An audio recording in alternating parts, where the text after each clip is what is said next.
Lesson 28. Pratyahara. Pratyahara is the fifth limb of yoga. Yoga exists out of 8 limbs. Yama, niyama. Asana, pranayama, pratyahara. And then you have dharana, dhyana, samadhi, the 3 of which constitute what we generally call meditation. The fact that Pratyahara is one of the major limbs of yoga tells us that it's important. And yet, it's the most overlooked aspect of yoga. When it is taught in a superficial way. You're being told, because Pratyahara means detachment. You're being told, detach from your material wealth, detach from status, detach from ego. And that's about it. Don't put importance on money, on possession, detach.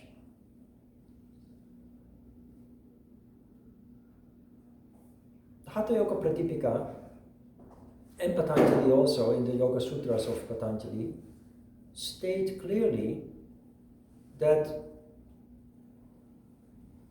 a firm material foundation is necessary for yoga to thrive. So that is in contradiction with this simplified way of teaching Pratyahara.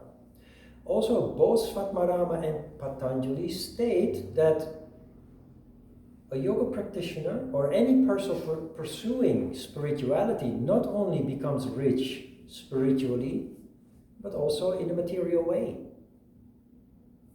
You become wealthy because whatever it is that you do becomes successful, becomes good, because you put your heart into it. So it's a natural consequence. So there's nothing wrong with material wealth. It is the way that you deal with it. But that's obvious.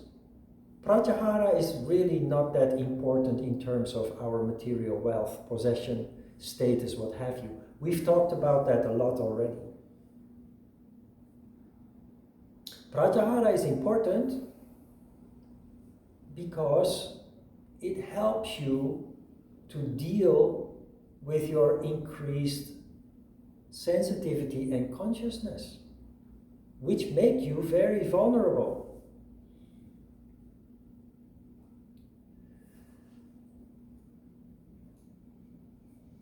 There is a reason why Pratyahara is the 5th limb of yoga and not the first. It comes after you have laid the foundation, have practiced the practical parts, asana, pranayama, and as a result of that, have started to change, to transform with an awakening consciousness and an increased sensitivity, literally increased sensitivity of the senses, including the 6th sense. You become more receptive to the people around you, their energies especially. When people are in a bad mood, it affects you more than before. And of course also when people are in a jolly mood, in a happy mood, it also affects you more.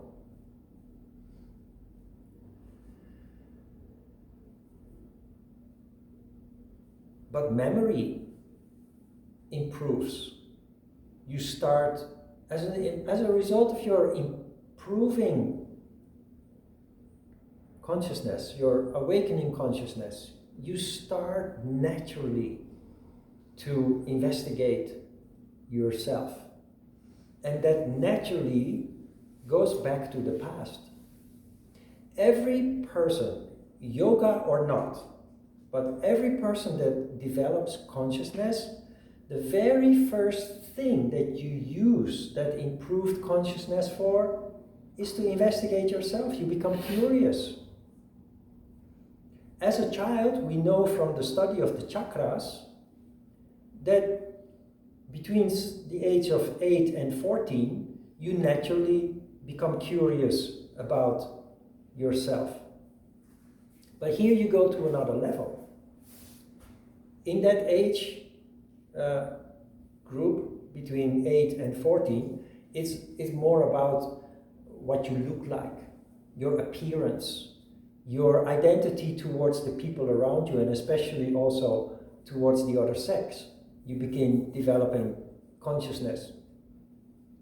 You have passed that stage long ago. When you have your second awakening of the self, you want to know who you are, why you are here, how you got here, and what it is all about. What you are all about, what life is all about. And you very naturally start looking at the past to understand, to get an understanding of who you are now in the future. How it is that you ended up in the kind of job that you are working in. How it is that you ended up in the kind of relationship that you now engage in. How it is that you ended up being here at this time, doing the things that you do. Because almost all of it is not a matter of choice. It just happened. Fueled by circumstances. Fueled by the culture that you grow up in, by the education that you enjoyed, by the way, of course, that your parents brought you up, and a big influence also is the media. It all conditions us to do certain things and to move in certain directions and ways that we actually have no control over. It just happens. And that's the life of most people until we start practicing yoga. We start practicing yoga, we wake up, and we say, how did I get here? So many years have passed since I was born. And here I am. You start looking at yourself in a way that you've never looked at yourself, never could look at yourself. Being very limited in your perception. That perception awakens and you become curious about yourself. And the only way to understand that is by going back to the past, where you develop the insight based on past experiences. You develop the insight to understand how you got here. And also, very importantly, eventually, how you can take control of that and change it to your liking. We talked about Dharma, we talked about destiny. That is eventually where every yogi goes. But not just like that. You have to go through those stages where you cannot avoid going back to the past, and inevitably you will find trauma there. You will find conflict, you will find misery, you will find pain, you will find abuse. Because that's life. And the first reaction of most people who come to this realization is hurt. And especially because you are increasingly sensitive, so you are increasingly increasingly conscious, leading to deeper insight into your past, which very often is full of painful experiences and memories. Your increased sensitivity then makes you more vulnerable for those memories rising to the surface of your consciousness. And in the beginning stages of many developing yogis, people can become emotionally very unstable as a result of that. To the point of derailment. To the point that you are so affected that you find it hard to concentrate on normal daily things, like study, like work, like taking care of family affairs and things. Because you're so busy, emotionally, mentally, very busy. And that is an important process, but you need guardrails. You need to have a tool or a weapon. The weapon of the yogi is Pratyahara, in fact, to be able to protect yourself, to be able to say, no, I should not allow myself to be affected by this. And normally in the curriculum, today is the day that it is brought up, but as you probably realize, I've been talking about this from the very beginning of the course. I've been talking about misery, about traumatic experiences, about how to deal with those kind of things. So without actually using the word Pratyahara, I have already kind of introduced you to it because it is so important.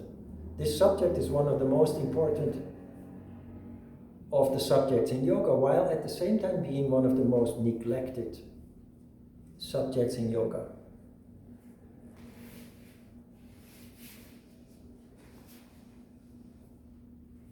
And I've taught you basically to rationalize.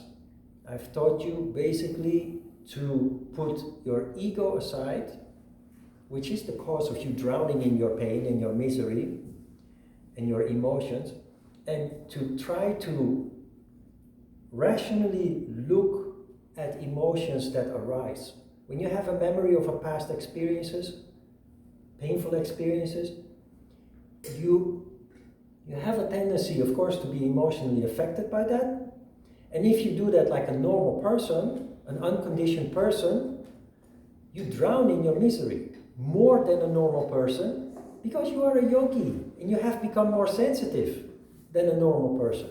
So it harms you more than a normal person, or it harms you more than it would in your old condition. And that's why Pratyahara is so important.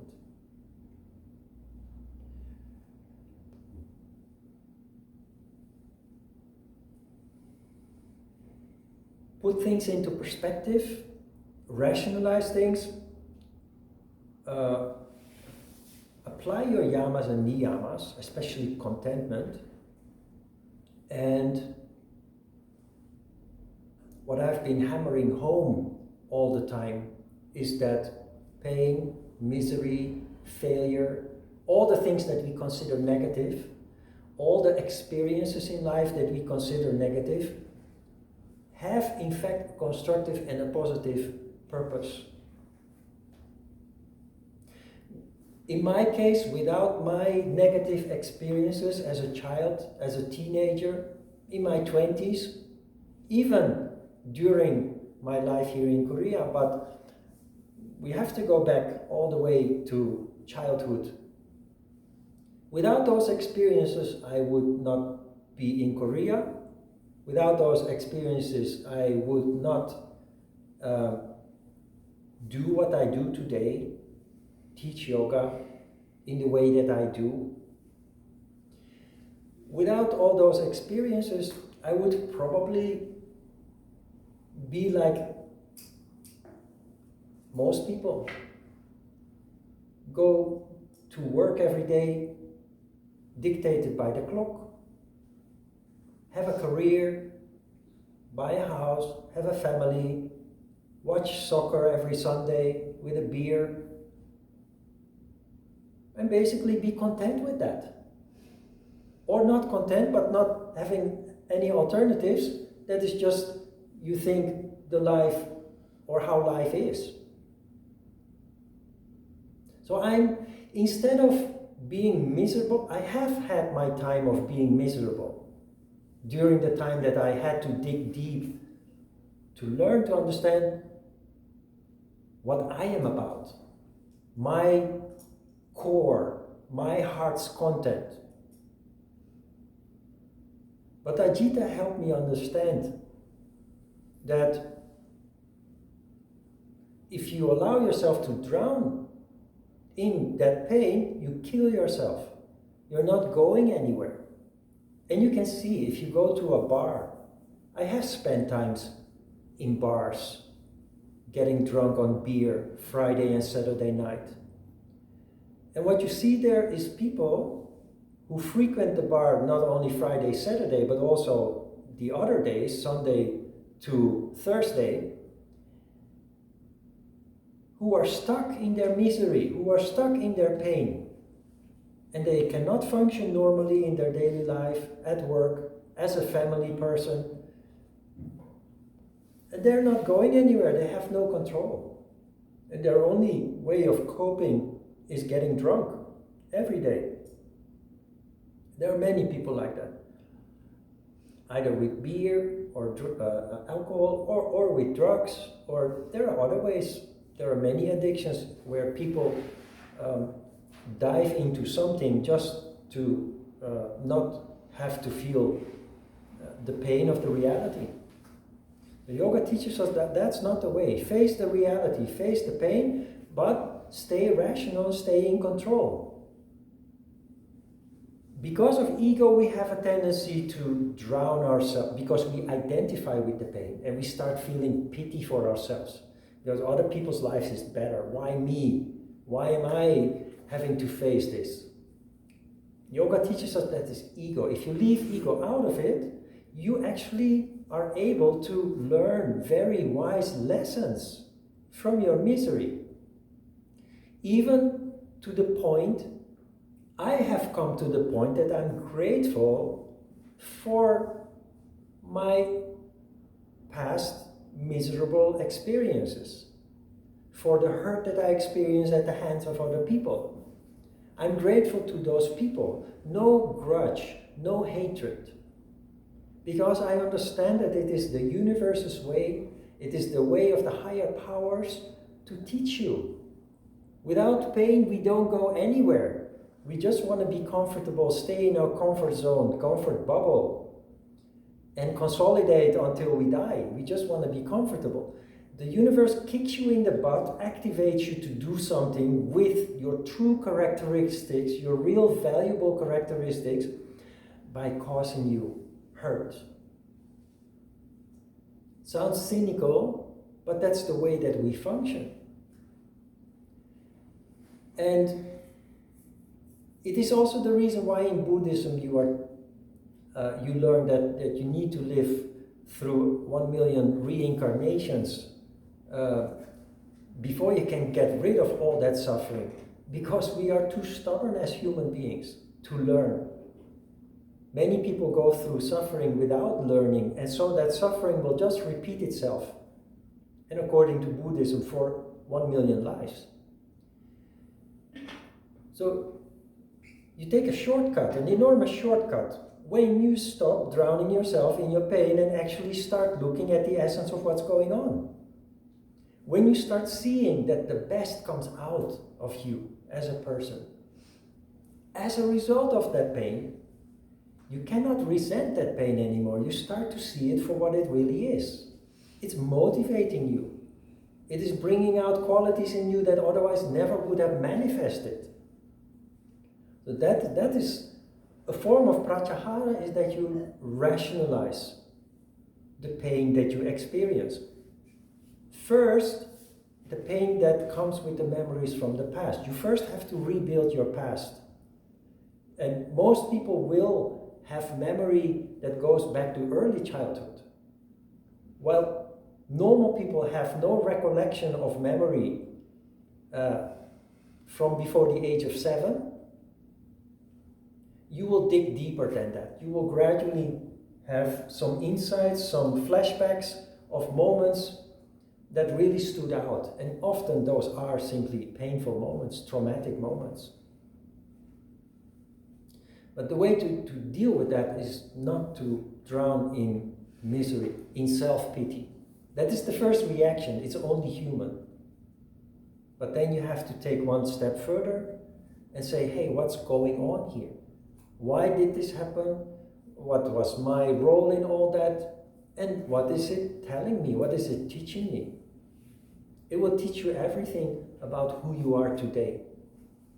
And then what you can do with that, canalize that towards a positive and constructive goal.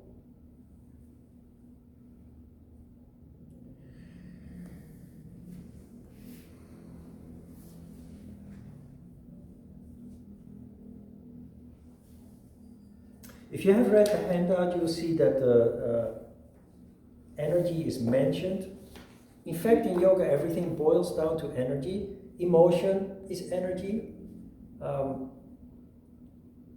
It is clear that when you have all your energy available to focus on a project, for example, the project will finish very successfully. Work will be very successful. Whatever it is that you choose to do will end very successfully. At the same time, when you are being distracted by emotions, by suffering, by pain, by memories that come back to haunt you, and you're not in control of that, it will divert so much of your valuable energy that you're actually not really very effective anymore in your work and in your relationships and in the things that you choose to engage in your life. And we talked about children at the very beginning, and I mentioned it, I think, in the introduction workshop. The children who grow up in an unstable environment are very distracted, mentally very distracted. So they have low scores in school, and they misbehave by being, they fight with the other kids, they rebel against the teacher and the parents and so on. But very importantly is that they don't develop into well-balanced, mentally, intellectually well-developed, emotionally stable adults. Well, children that grow up in very loving and stable and secure environment, they are not distracted, so all their energy goes towards their growth, their development, especially intellectually and emotionally also. So same here. We are now adults, but we are confronted with increased consciousness and sensitivity that can lead to a huge distraction, diverting of energy towards emotional affairs, which to some extent is unavoidable in the processes that we are in, developing as people becoming conditioned through yoga, becoming more conscious and sensitive, but that is a temporary stage. That's not something where you should get stuck in, or that should last for many years to come. It should remain a temporary stage, and that is why we need to take the bull by the horns and take control. I think maybe I told you an anecdote of me being very stuck and then calling Ajita to ask for a conversation with him. And it was the second time that I had dropped out of Ajita's course. I'm a bad student. But the reason why I dropped out is because I couldn't handle with all these impressions from the past. And having grown up in a family with 7 children, 2 of the brothers that I grew up with, was very close with, were really on a path of self-destruction. While I discovered yoga and moved away from that self-destruction, they continued on that path, and I became very frustrated after many attempts to try to help them for their refusal. They were totally just not interested. The word yoga just made them sick and tired because I talked so much about it. I thought that it could help them like it helped me, but they resisted more and more. And because it is your blood, it's very difficult to rationalize. You grew up with them. I was the youngest of the 3, so we did everything together, and they took me by the hand and basically showed me the world. So I had dropped out for the second time, and I met Ajita. Ajita, reluctantly, he said, okay, well then just come tonight. He planned it exactly such that it was just right before his class would start, so the conversation couldn't take too long. He's very smart. So he said, he put me down on a small IKEA sofa, and he sat down next to me and he said, so Ron, tell me, what's up? And I started talking about my brothers and their alcoholism and their drug abuse and my past. And you know, within 1 minute, he broke me off. He said, Ron, stop talking about all that. What do you want? Have I told you this story before? What do you want? And I said, I want to go to Korea. What do you need to do for that? So I said, I need to finish my course with you. I need to finish my evening education. And I need to save enough money to stay there for at least 2 years without income. So I said, this is what you're going to do from now on. You come back to my class, go back to your night school, which I had dropped out twice also, and continue earning money, working, making money, and focus only on that. You cannot help your brothers if they don't want to be helped. You cannot influence what happened in the past. You can only do something positive with it. It's the best advice I ever had. What do you want? How do you get it? And then go to work, step by step. And what it helped me with is, this is Pratyahara. Because subconsciously, I was constantly drawn back into the past. I wasn't aware of it. But it distracted me from what was most important for me. I had discovered yoga. It was about 6 years before that. So I had been on that path already for a long time. And it was my past that was constantly dragging me down. It was actually a horrible process. Because nobody taught me Pratyahara ever. And Ajita did that in a very practical way. What do you want? What do you need to do for it? Go to work. Focus only on that, and all the rest is not important. That's exactly what I did, and from that moment on, finally things started moving forward. Finally, I had a feeling of control. And when the past came to pull me back down, I knew what was happening. Finally, I was conscious of it, and I could say, no, not anymore. I know you, we're like good old friends, but I don't want to go there anymore. Now this is important for me. And I pursued it, and it ended up with me actually coming here. One of the most impossible projects in my life just took place, just because I followed the steps. That's Pratyahara. You stuck? What do you want? What do you need to do for it? Go to work. Focus only on that.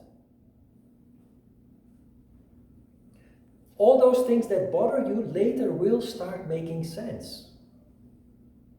But at that moment, it is just an obstacle. It is paralyzing you from doing that what is most important in your life. Especially as a yogi, as you start following your heart, which contains your destiny, your dharma.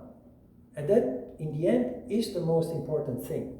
But you're with one foot in your past, and with one foot in your new future, and you end up in a split, an impossible split. And it is time that you start pulling that other foot next to the one that is in the new life. It takes time, it takes suffering, overcoming obstacles, challenges, but you get there, and you get there faster and better if you understand what Pratyahara is about.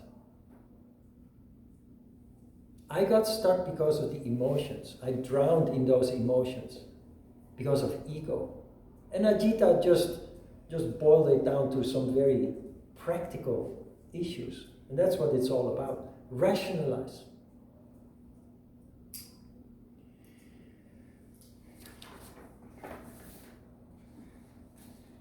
On the second page,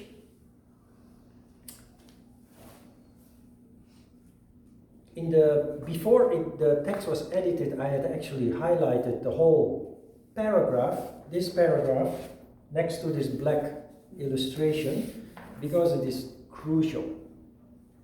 But the editor changed it back to normal because it doesn't look nice in a professional text.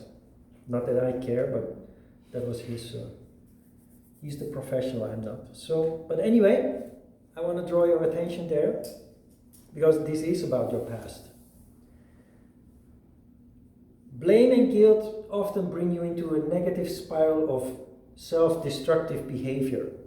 Come back to the present and focus your energy on yourself and to your present and future projects, like studies, work, and current relationships. Blame and guilt are very much related to painful and traumatic past experiences.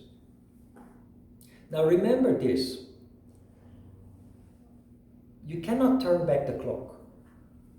You cannot go back into the past and undo what has been done. And not only do you need to forgive other people, more importantly is that you have to learn to forgive yourself. Because if you cannot forgive yourself, you cannot forgive other people, you continue to live with blame and guilt, with hatred in your heart that is poisoning you. First, understand, remember the very first class about non-violence. I told you one of the most important things that all of us have to do. Remember? What was that? Become your own best friend. And becoming your own best friend includes that you accept that you are only human. And humans make mistakes. Humans are not perfect. The things that happened in the past, they happened out of ignorance. And this applies to you, but it also extends to other people. I did wrong. I have hurt people because I was ignorant. I can feel guilty about that, but that is not constructive. My guilt can destroy me. In the same way, people have hurt me, have hurt you. They also did it out of ignorance. They are also only human.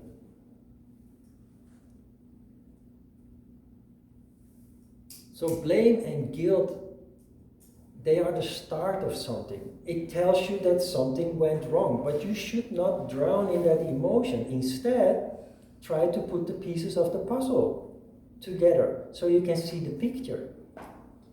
And you will end up seeing the positive aspect of all that looks so negative and painful. Because it will build you up, it will reinforce you, it will empower you, it will strengthen you. You understand that blame and guilt are useless? Because it doesn't help you to go anywhere. On the contrary, it keeps you from going somewhere. Why is this very difficult? Because of ego. When you talk with people in bars who get drunk there every night, this is what they talk about. They talk about the mistakes that they made, and they feel so sorry for themselves.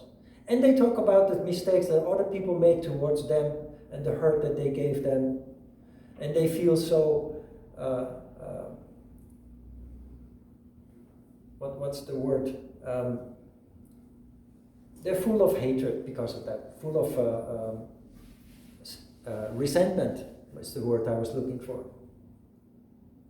It's just such a loss of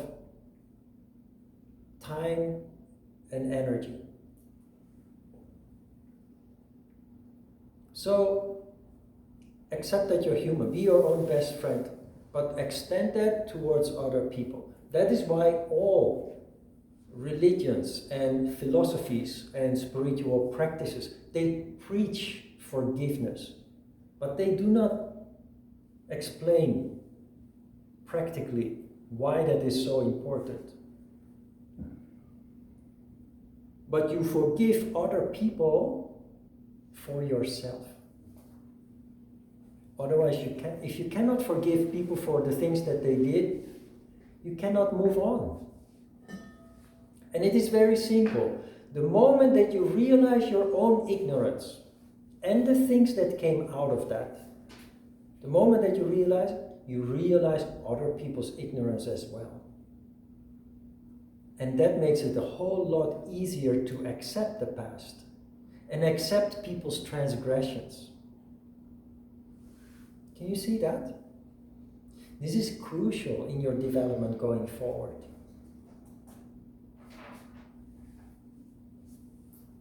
First, you cannot turn back the clock, you cannot undo it. So it's useless to stay stuck in the past. You're in a situation where the things of the past are indeed long time ago. But the moment that you think of it, you bring that misery here in a time, in a moment, in a situation where you are actually pretty good, but you're making yourself miserable by drawing something back from the past, by thinking about it and allowing it to spin around in your head. So you cannot undo memory also, but when it comes up, when it rises up, deal with it in a very rational way. I've worked on this very hard for decades because of the turmoil of the past. It came to catch up with me on a daily basis. But because I started dealing with it in a rational way, in the way that I'm telling you to try to deal with it, it started coming back on a weekly basis. And then moving more and more forward and more focusing on the things that I wanted to focusing on, it started coming back on a monthly basis. And it became more of a thought and less of an emotion.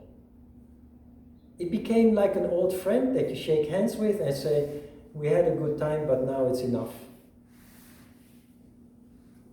And now it's maybe once a year or so that a bad memory or a bad sentiment comes back. And I'm very easily done with it. I can very easily dismiss it. While in the past it was very difficult, it has been. In yoga we call this purification, the purification process. Purification sounds tricky because you think about cleansing, but mentally, spiritually, it is a form of cleansing. Because you have started dealing with it in a conscious way, it loses its strength, it loses its power to affect you. It just becomes a thought. You look at it and you shrug your shoulders and you say, that's the past, it's done. And if you feel the slightest pain rising up in you detach from that, knowing that those things that happened have actually contributed in a positive way to your development, have allowed you to do things that otherwise would have been impossible.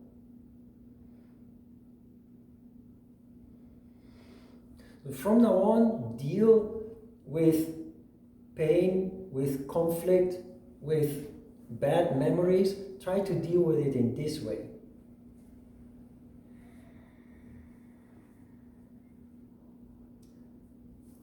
In the present also, you will be confronted with people that want to make you miserable because they are still ignorant. They don't know what they are doing. How do you deal with that? By realizing that what they are doing, they can't control, is caused by their own misery. They have experiences in the past, traumas from the past, that cause them in the present still to act and react in harmful and hurtful ways. Because they don't have the benefit of the increased sensitivity and consciousness that you have developed. So you extend compassion to those people. Can you see that? I'll give you an example. I probably mentioned it before. About at the very beginning that I came to Korea, 1996, 1997, I did everything by public transport, a lot. I traveled a lot by public transport. And it happened just regularly that, you know, it's a city with 10 million people, so public transport is busy. And seating is scarce. So you enter the subway carriage and you see a free seat, and you move towards that seat to sit down, and bang, you get an elbow in your side and you're being pushed aside by an older lady who also saw that seat and nothing but that seat and just thought, that seat is mine. The first reaction is anger, fury. But as a yogi, you learn to think and see in multi-dimensional view. So this is the first reaction, because you're only human, anger. And that is where most people get stuck. And maybe even end up fighting with this lady, this older lady. What I noticed is that my ability to contemplate, to soak up the essence of things around me, allowed me to actually see where that lady's behavior comes from.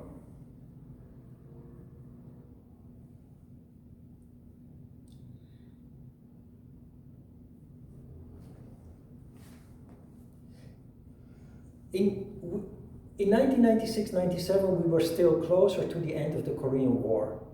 Now there is another 25 years in between. The generations of today are totally different. But the older generations of that day had experienced the Japanese occupation and the horrible Korean War between 50-53.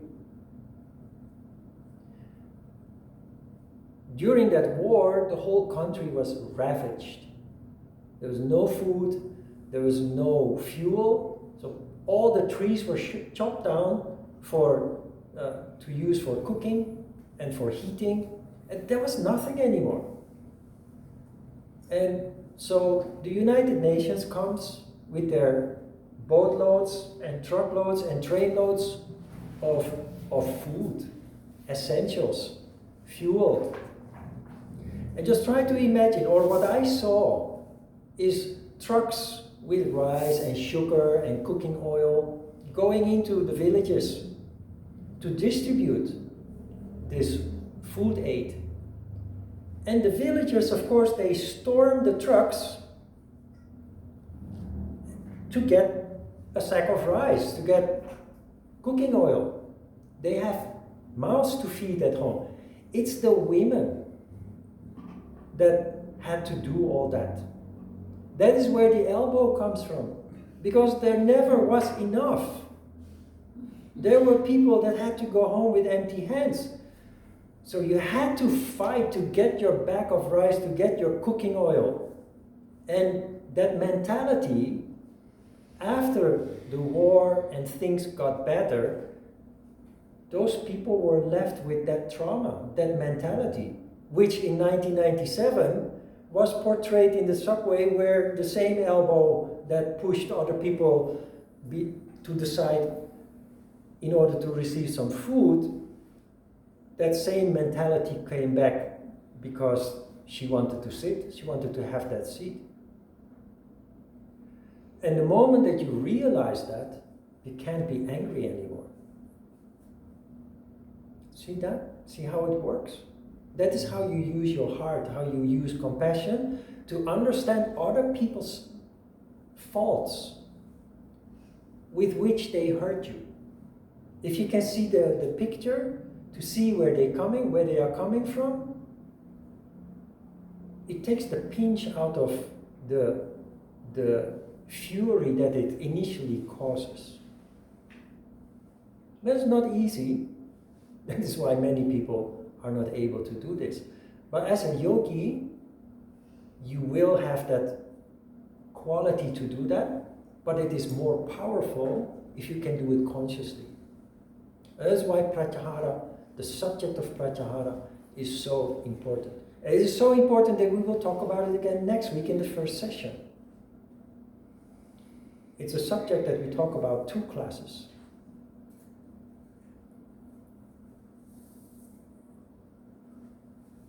Questions?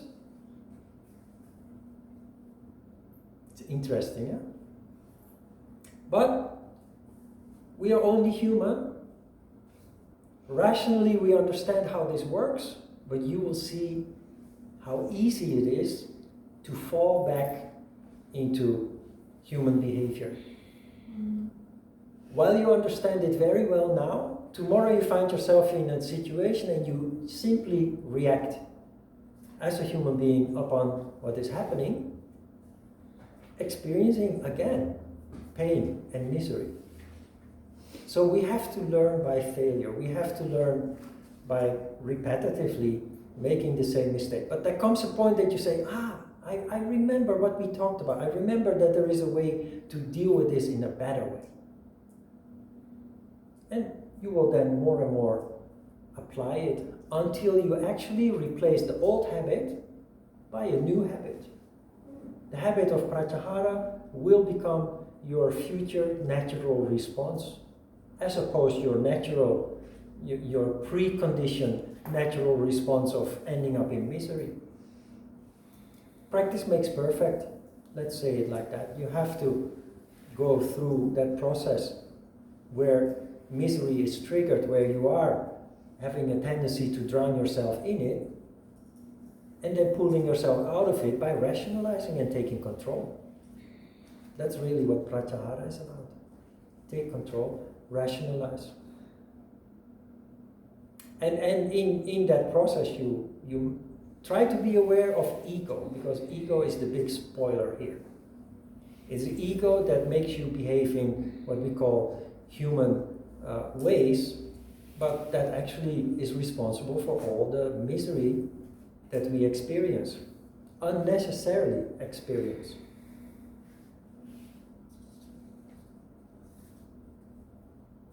Questions?